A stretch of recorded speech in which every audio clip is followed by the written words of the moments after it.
मैं नमन करता हूँ और इस ऐतिहासिक गांव को, इस भूमि को भी मैं नमन करता हूँ। इससे पहले मैं एक शेर के माध्यम से मैं अपनी बातों को संबोधित करूंगा। हाँ, भारत के कृषि में क्रांति के बीज बोल रहा हूँ। हाँ, हम भारत के किसान बोल रहा हूँ। हाँ, मैं भारत का किसान बोल रहा हूँ। सर्वप्रथम भारत एवं झारखंड के समस्त किसान भाइयों को मैं अभिजीत कुमार आप सभी लोगों को प्रणाम करता हूँ। आज इस किसान मेला का जो आयोजन किया गया है, मैं सभी आयोजन समिति के सदस्य को भी मैं धन्यवाद देना चाहता हूँ। आज के कार्यक्रम में उपस्थित समस्त मंचासीन अतिथिगण का भी मैं हार्दिक स्वागत एवं अभिनंदन करता हूँ। एवं हमारे कार्यक्रम में हमारे मार्गदर्शक आदरणीय महाराज जी को भी मैं चरण में प्रणाम करता हूँ। आज जैसे कि हम लोग जानते हैं कि हम लोग सभी लोग यहाँ किसान मेला में आए हुए हैं, तो पहले जैसे कि हम लोग जानेंगे कि किसान मेला का आयोजन करने के पीछे का मकसद क्या होता है।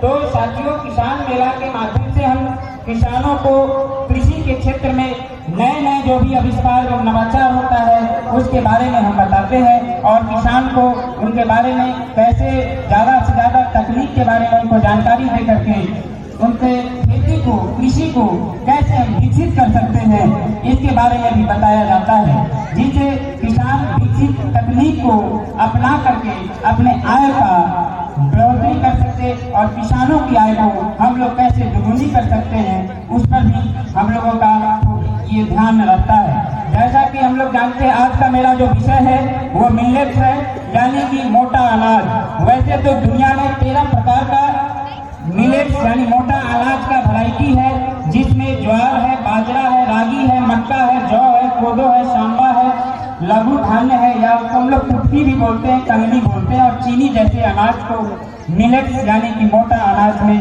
हम लोग उसको रखते हैं। मगर बहुत सारे अभी युवा पीढ़ी है जिनको मोटे अनाज के बारे में जो 13 प्रकार है उसका नाम भी, या बहुत ऐसे लोग होंगे जो उसको देखे भी नहीं होंगे। मगर यहाँ पर इस मोटे अनाज का इतना महत्व बढ़ा है कि अंतर्राष्ट्रीय पोषण अनाज वर्ष 2023 के रूप में हम लोग इसमें 8 अनाजों को इसमें हमने शामिल किया है, जिसमें बाजरा, रागी, कुटकी, सांबा, ज्वार, कंगनी, चना और कोदो है। और जैसे हम लोग मिलेट या मोटा अनाज का खेती की बात करेंगे तो भारत के प्रस्तावों पर 72 देशों के समर्थन के बाद संयुक्त राष्ट्र संघ ने साल 2023 में अंतर्राष्ट्रीय पोषण अनाज वर्ष घोषित किया गया है। और कुछ दिन पहले ही हमारे भारतीय संगठन ने मोटा अनाज के रूप में, जिसको हम लोग बाजरा अंतर्राष्ट्रीय महोत्सव एवं बाजरा से बने हुए पकवान को भी परोसा गया है, और जो भी हमारे विदेशी मेहमान आएंगे उनको भी बाजरा से ही बना हुआ व्यंजन परोसा जाएगा। तो इसकी महत्वता को हमको लोगों तक हमको इसके बारे में बताना है। मोटे अनाज से जोड़कर कई आयोजन भी सरकार के द्वारा किया जा रहा है। यहाँ पर हम लोग रामकृष्ण मिशन से आए हैं, तो यही मेरा विषय भी है कि मोटे अनाज का जो भी उपयोगिता है उसको हमको बताना है। राज्य सरकार की तरफ से भी इस पर बहुत सारे प्रोत्साहित एवं प्रेरित करने का भी काम करती है। वैसे तो लोगों को कैसे हम लोग थाली तक इसको पहुंचाने के लिए मोटे अनाज को एवं कैसे उन लोगों को जागरूक किया जाए कि बहुत से लोगों को अभी तक इसके बारे में जानकारी भी नहीं है। खासकर जो शहर में रहते हैं लोग, उनको भी मालूम नहीं है।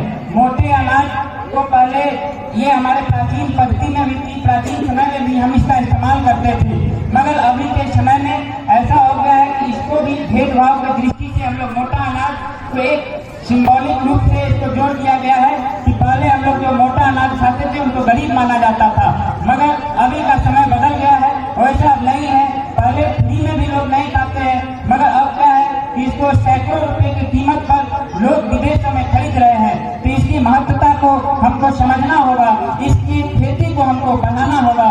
ये काम चुनौतीपूर्ण है मगर असंभव नहीं है। हमारे किसान में इतना सामर्थ्य है कि वो मोटा अनाज का प्रोडक्शन का उत्पादन को बढ़ा करके बहुत जन जन के थाली तक पहुंचाने का काम कर सकते हैं।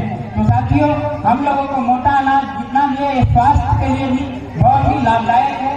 बहुत सारे इसमें फाइबर, प्रोटीन से लेकर के तमाम ऐसे पोषण पाए जाते हैं जो अनाज से बने हुए प्रोडक्ट को हम लोग ग्रामीण क्षेत्र में और ये प्रयास किया गया है। जैसे इसमें 2-3 उदाहरण हैं। एक आंध्र प्रदेश का है, वहाँ पर आंध्र प्रदेश को मॉडल कहा जाता है।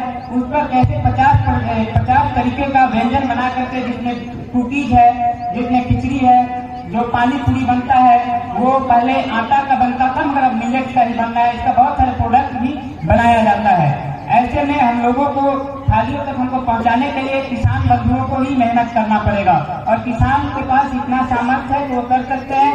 मैं किसान, जो भारत के किसान हैं, उनके लिए मैं कुछ लाइन गाना चाहता हूँ। आप लोग को मैं अगर समर्थन मिलेगा तो बहुत अच्छा होगा कि गेहूं चावल दाल बाजरा पीली पीली सरसों से, गेहूं चावल दाल बाजरा पीली पीली सरसों से, अपना तो गहरा नाता है जाने कितने वर्षों से।